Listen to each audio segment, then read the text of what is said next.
Well, good morning, everyone. Reporting live from Waikiki, Kapahulu, near the library.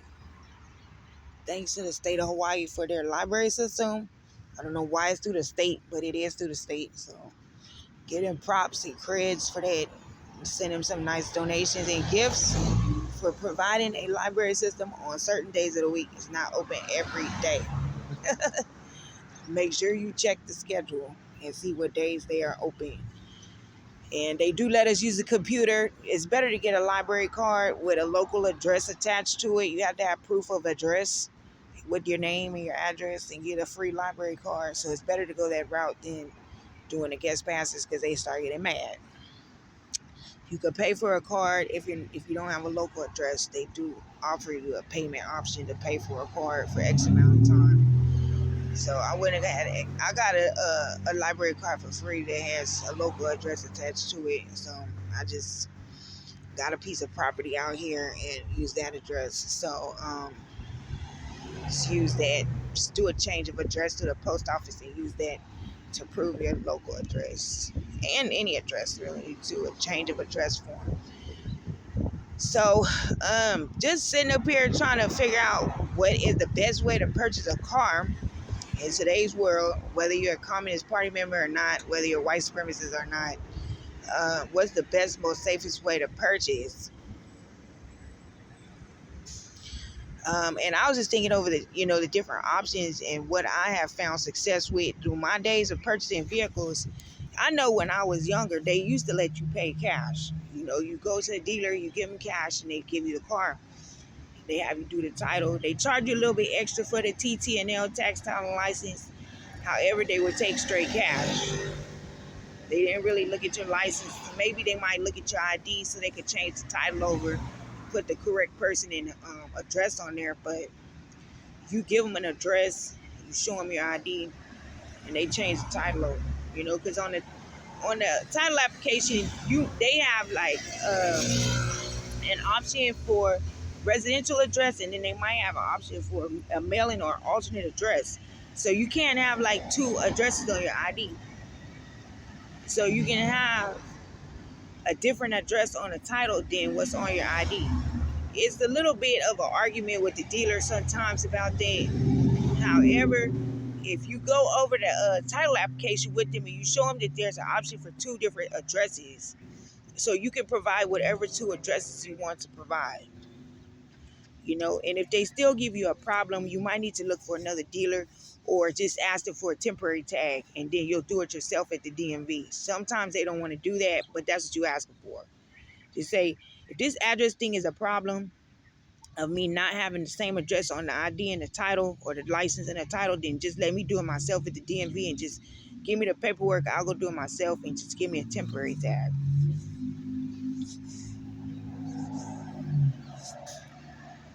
So that's one of your main issues is your proof of address and what address is on your ID, license, and DMV application. Okay. Yeah, you want to get that done at the dealership. However, some dealers are difficult and they want you to have everything the way they say and you can't do it. So with dealers like that, the temporary tag option is probably best. And you just promise them you will go get the car out of their name as quickly as possible. So that is one issue. The second issue is what license and ID and stuff do I need to have? Each dealer is different. Some say you can have a passport. Some say you can have a state ID. Some say you have to have a driver's license that's current with the address that's going to go on the title. So you have to ask each dealer what they want to require for the proof of identity and proof of license to drive, and then make them send it to you in an email so you know exactly what's needed.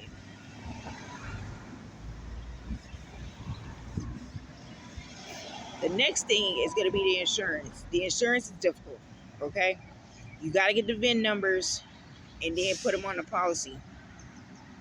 So I would get like 4 or 5 VIN numbers and put them on one policy for 4 or 5 vehicles I'm considering. If you do it one vehicle at a time and you don't get the vehicle, you're going to be like driving the insurance company crazy. because you got to keep switching vehicles out.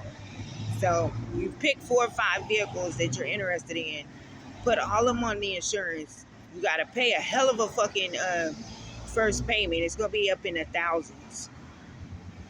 Pay that payment, get the insurance card, provide your license information. If you don't have a license, you're non-licensed, you have to call in and then make special insurance arrangements for a non-licensed driver. And then you get the insurance card and go from there. You might have to put another person on your insurance that does have a license if you don't have one. And then you get your insurance card, but it's very expensive. Like I said, it's at around $1,100 to put about 5. I put 10 vehicles on there for $1,100. Around $1,100. That's the first payment. The whole policy itself was like $9,000. The first payment was around $1,100. So the prices may vary, but you want to put at least 5 or 10 vehicles on there so you can pick 1 or 2, maybe 3 at the most, and then take the rest of them off. And then your policy will change. It'll change. And that's it. Or you'll have to get another policy. They might cancel and just do another one. That's fine. I wouldn't stress out about that because the dealers make you do that. They make you put all the vehicles on there because you just don't know which one you're going to get. You really don't know. So that's why I asked them, why do we need to put these vehicles on the insurance and we might not get the vehicle? They said that's what's required to get it off the lot. This is what's required. And there's a chance that you don't get the vehicle that you put on the policy. You have to switch it out with another vehicle that they let you take off the lot. But at least you had a policy established. So you've crossed that boundary. If they make you switch out and get another vehicle and you have to take that the one on the policy off, then you just hope that your insurance company will do that with no problem. If they say that's a problem, I can't take this vehicle off and put on another one, then you got to start another policy. That's how I go. You have to start another policy and pay all over again. That's why I said the insurance part is very, very tricky. If I was smart and was strapped for cash, I would get some help with that. I would just consult somebody about that and just get some help from an expert, car insurance expert.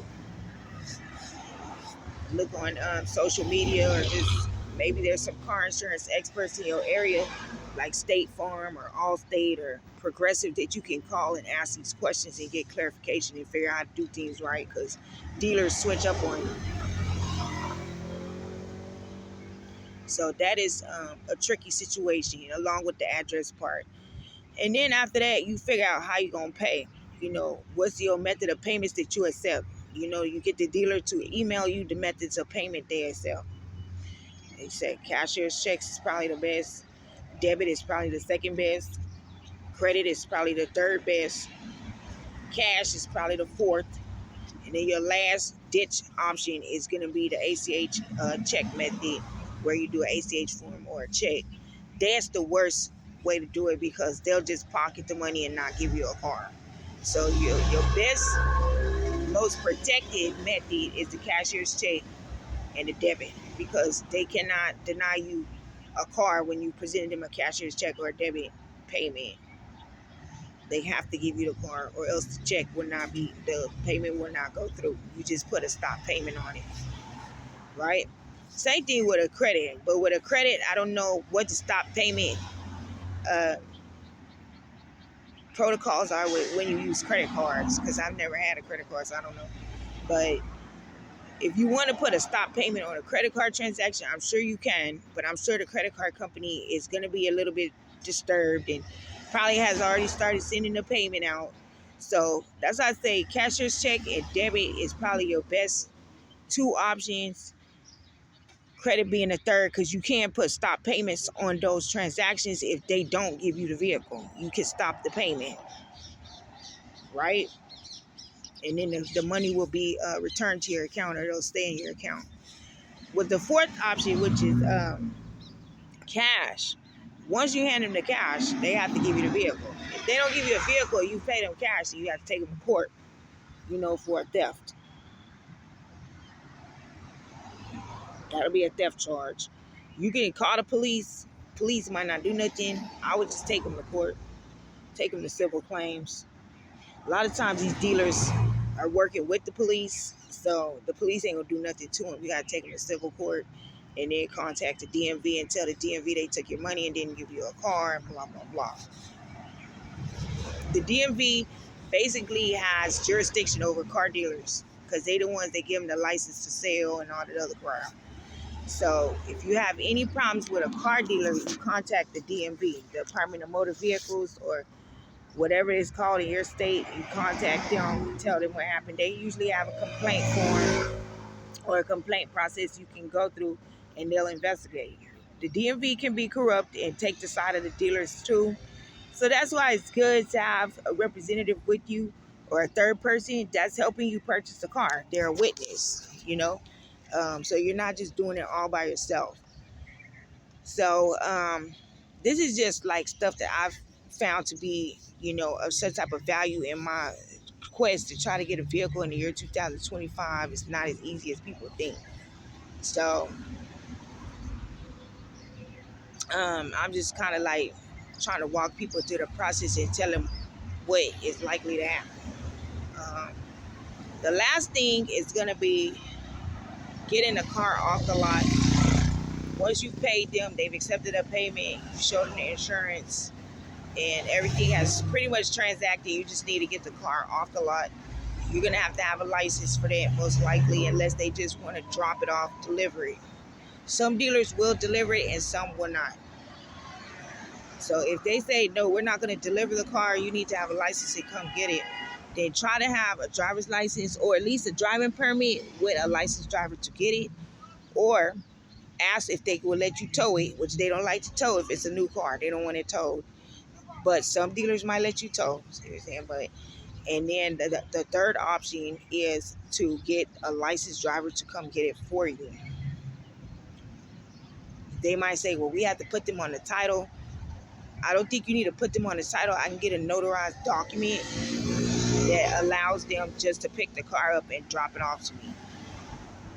Because they will try to make you put them on the title or some shit like that, just stupid shit. So just for them to pick the damn car up. So best route with that is to have a driver's license or have a permit with a licensed driver there to pick the car up with you. If you don't have that, you find a licensed driver, do a notarized letter, and let them go pick the car up without having to change any of the paperwork on the car and stuff.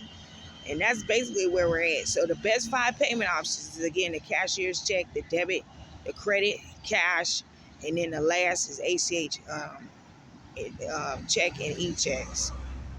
And just, shop around, keep trying different dealers until you find one that seems legit, that's not playing games, trying to use you for ACH and stealing vehicles and stupid shit like that. Keep shopping around till you find the right folks that's honest, decent people and really want to get you into a car. They're really serious about it, And try not to give up. I know it's a very, very difficult battle. However, it's worth it. If you want to stay in this country, you do need a vehicle. It's tough to survive in the U.S. without a vehicle because of the climate changes. We're having a lot of problems with climate change. And just, all kind of weird shit happening where you need to have a vehicle to get out. Sometimes an emergency, any type of emergency might happen, you need a vehicle. So, having a vehicle in the U.S. today is mandatory. I think everybody should have one. Even if it's an electric vehicle to keep down emissions, everyone should have a vehicle in this country, So, that's just how I feel about it. So if I don't get a vehicle, then I'm looking at getting out this country because it's too difficult. It's too difficult trying to make it in this country without a vehicle of some sort. So that's that. I just want to give y'all a little tutorial lesson about purchasing vehicles and what you're gonna go through, what the general lessons I've learned are and stuff like that. And that's all. So I'll holler at y'all next time. Excuse me. Bye. Sorry, I didn't mean to look at him.